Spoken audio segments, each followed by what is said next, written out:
This week, we are creating artworks based on the abstract style of Alma Thomas. Her artwork uses lots of small marks and color to abstractly represent the things that inspired her, like nature and the spacewalk. You will be able to choose the materials you use to create your artwork.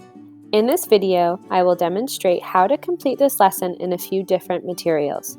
No matter what your material, you need to start by thinking about something that inspires you.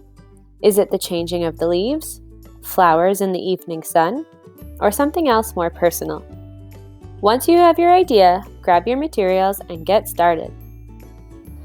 Thick markers are great because you can use the tip for small marks or angle the marker in your hand and use the side for thicker marks. My inspiration for this artwork is the changing leaves.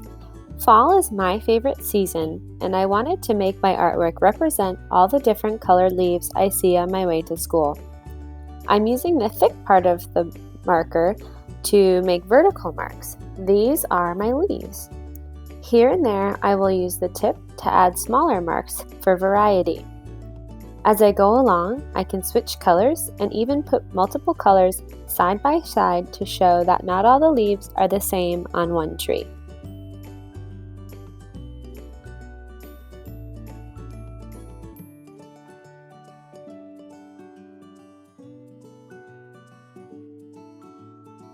I'll continue to add marks big and small until I fill my paper.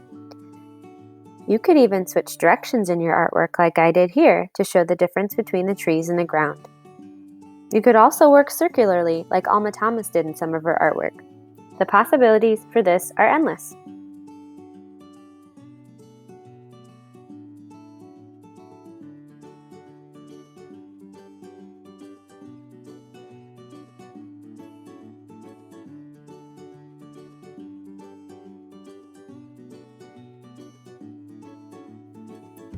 Pastels are another great material you could use. Because pastels are soft, you can fill your paper with a background color. This can be done with chalk or oil pastels. Here I am using oil. To fill my background, I took the wrapper off and am using the broad side to add blue to my background. You would also do this with the side of your pastel if you were using chalk. Alma Thomas would sometimes layer colors in her artwork so that behind her marks, a contrasting or harmonious color would peek through.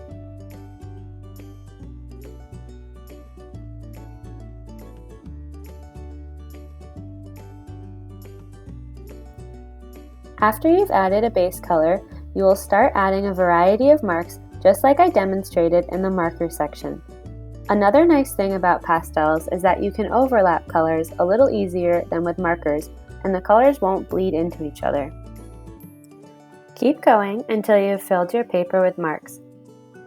Think about what inspires you as you're creating, and in the end, you could come up with a title for your artwork.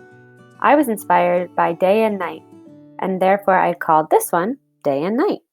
I used colors that represented the daytime and colors that represented the nighttime.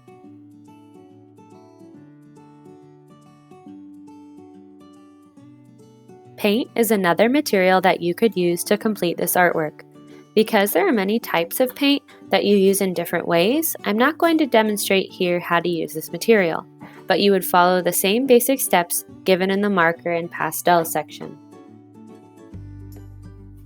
The last thing to talk about is making circles.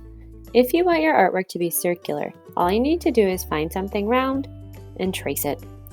I'm using marker here to then go over my pencil line, and I'll fill that middle section in with color. You could also do this with pastels or with paint, and instead of filling the whole thing in, you could just use that circle as a guide to make circular marks. The choice is all yours. Have fun, and I look forward to seeing your artwork.